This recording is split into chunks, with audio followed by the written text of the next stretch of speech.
Hello everyone and welcome back to my channel teaching diary. So unit 1 हम लोगों ने previous video में start किया था क्लास 11 बैंकिंग का, और यूनिट 1 का ही ये कंटिन्यूएशन है। This is part 2 of unit 1, right. तो हम टॉपिक जो कवर करेंगे वो है बैंकिंग सिस्टम इन इंडिया। आप देख सकते हैं ये वाला कि इंडियन बैंकिंग सिस्टम में जो सेंट्रल बैंक है, दैट इज इंडिया के लिए इट इज आरबीआई। ठीक है, ये आरबीआई जो है वो सेंट्रल बैंक है।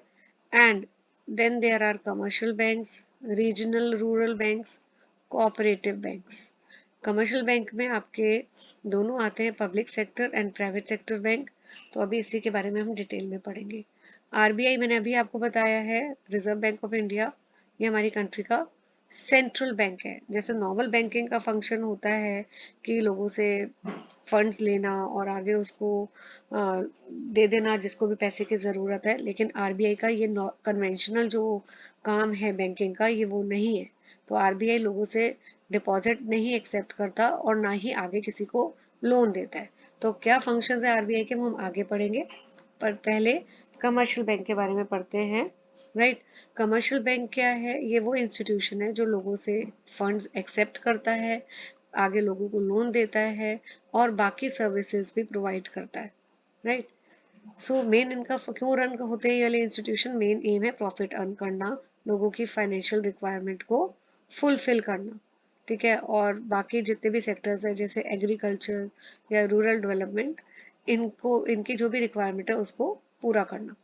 कमर्शियल बैंक के अंदर public sector, private sector, foreign banks और रीजनल रूरल बैंक्स चारों आते हैं। तो यहाँ पे देखो, यहाँ पे आपका इधर पब्लिक सेक्टर बैंक्स कौन से बैंक्स हैं? जिसमें मेजॉरिटी जो शेयर होल्डिंग है वो किसका होता है, मतलब मोर देन 50% जो शेयर है वो गवर्नमेंट का होता है।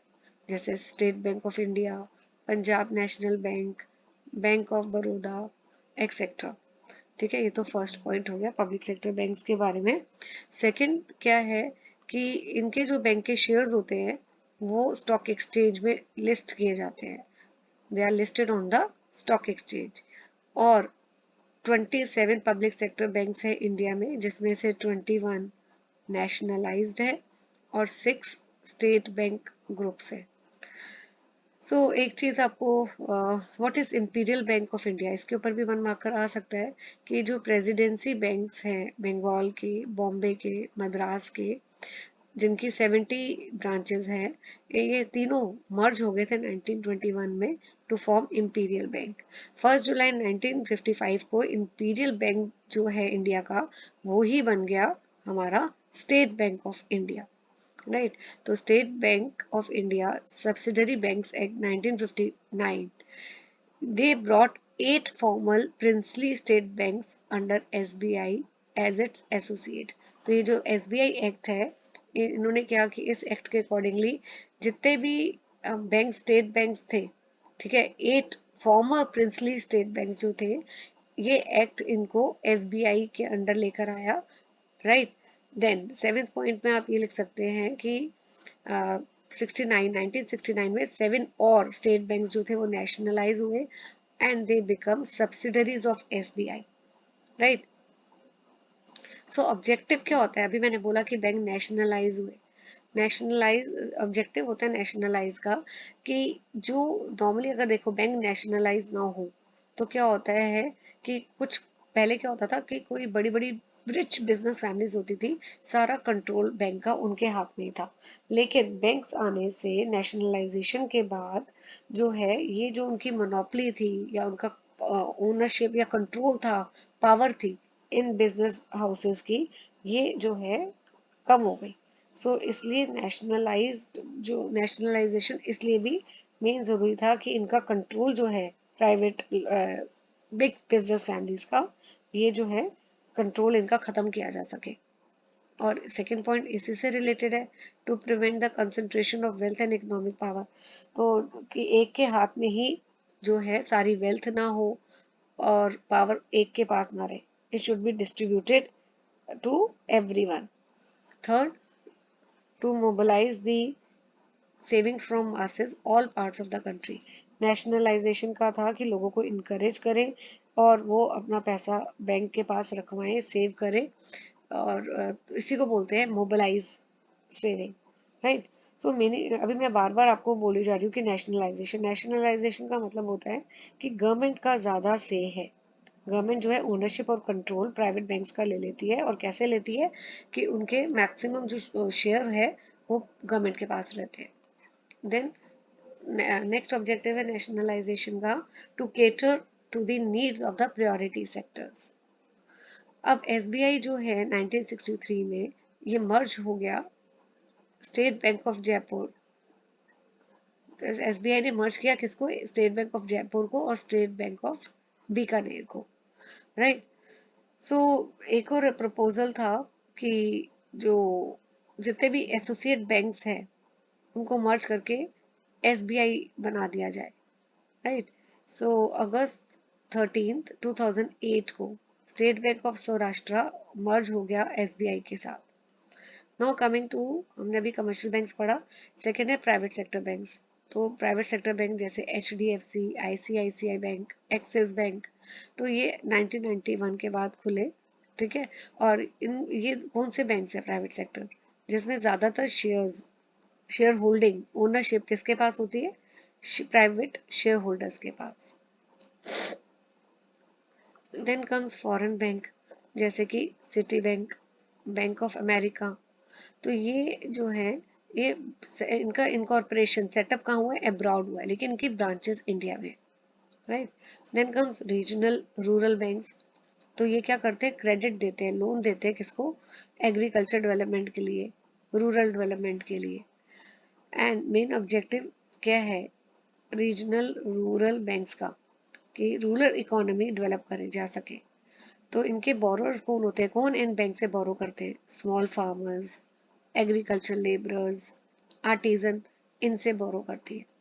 नाबार्ड जो है ये एक एपेक्स पोजीशन पे है in the field of agriculture and rural finance. तो ये जो नाबार्ड है it plays a very important role, ठीक है। अगर रूरल फाइनेंस गांव में एग्रीकल्चर के लिए अगर पैसे की जरूरत होती है तो नाबार्ड प्रोवाइड दी क्रेडिट और the finance to for the agriculture growth, right. अगर अच्छा नाबार्ड का फुल फॉर्म भी आ सकता है, आपको पता होना चाहिए। इट इज, मैं लिख देती हूँ, national bank for agriculture and rural development, right. So regional rural banks हैं ये, इसमें ओनरशिप किस किस की होती है? 50% ओनरशिप गवर्नमेंट की होती है। One of the public sector banks जो है, कोई भी एक पब्लिक सेक्टर है बैंक है, उसकी ओनरशिप 35% होती है एंड गवर्नमेंट की भी होती है। Now what are cooperative banks? Cooperative banks को क्यों कोऑपरेटिव बैंक बोला है?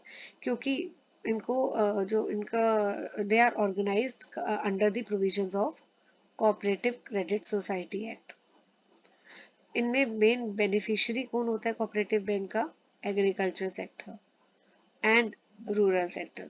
तो कोऑपरेटिव क्रेडिट सोसाइटी एक्ट जो था वो 1904 में बना, राइट। ऑब्जेक्टिव क्या है इस बैंक के?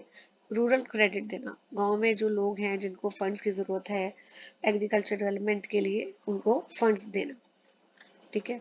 तो ये भी क्वेश्चन आ जाता है, what is the three tier structure? तो स्टेट कोऑपरेटिव बैंक होता है एपेक्स लेवल पे, फिर सेंट्रल कोऑपरेटिव बैंक होता है डिस्ट्रिक्ट लेवल पे, प्राइमरी कोऑपरेटिव बैंक होता है एट द बेस और द लोकल लेवल। नए इनिशिएटिव्स कौन से हैं? आरबीआई ने परमिशन दी है दो ऑर्गेनाइजेशंस को कि वो बैंक बन सकते हैं। कौन से वो दो ऑर्गेनाइजेशन है? IDFC limited and Bandhan financial services private limited, right. Second, prime minister Narendra Modi ji, इन्होंने स्टार्ट की थी जन धन योजना 28 अगस्त 2014 को। तो ये नया इनिशिएटिव है, राइट। तो इसका मेन फोकस क्या था कि लोग ज़्यादा से ज़्यादा बैंक अकाउंट खोलें, ठीक है, और क्रेडिट प्रोवाइड करना। जो लोगों को नहीं मिल पाता जैसे रूरल इंडिया में, तो उन तक क्रेडिट पहुंचाना।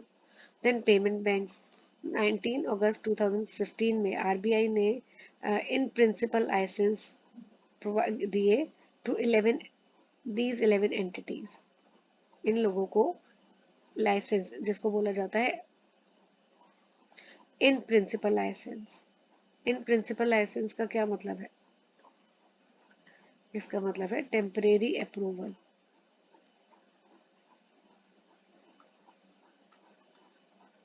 इन 11, सॉरी अप्रूवल लिख दिया, जस्ट अ सेकेंड, या अप्रूवल दिया इन 11 एंटिटीज, राइट। तो ये जो लाइसेंस अप्रूवल, टेम्परेरी अप्रूवल दिया है, ये 18 महीने के लिए है। और इन 18 महीनों में ये जो एंटिटीज है कोई भी बैंकिंग एक्टिविटीज नहीं कर सकती। ये बैंकिंग एक्टिविटीज कब करेंगी? जब इनको आरबीआई फुल लाइसेंस देंगी। देन स्मॉल फाइनेंस बैंक, तो bank with a small finance bank licence can provide basic banking service of accepting deposit and lending. तो ये जो स्मॉल फाइनेंस बैंक है, ये कौन सी सर्विसेज प्रोवाइड करते हैं? Accepting deposits from the public and also provide lending facilities, right. तो यहाँ पे भी आरबीआई ने डिसाइड किया कि इन प्रिंसिपल अप्रूवल यानी टेम्परेरी अप्रूवल देंगे टू दी फॉलोइंग 10 एप्लीकेंट्स। ये जो 10 एप्लीकेंट्स हैं, इनको इन प्रिंसिपल यानी टेम्परेरी अप्रूवल, गवर्नमेंट ने, आरबीआई ने इनको जो है टेम्परेरी अप्रूवल दिया है। और सिमिलरली ये लोग भी जो टेम्परेरी अप्रूवल दिया है, ये 18 मंथ्स के लिए दिया है। और इस 18 मंथ्स में ये कोई भी बैंकिंग एक्टिविटीज नहीं कर सकते। जब बैंक इनको फुल लाइसेंस देगा, परमानेंट फुल लाइसेंस मतलब परमानेंट, तो ही ये बैंकिंग एक्टिविटीज कर सकते हैं।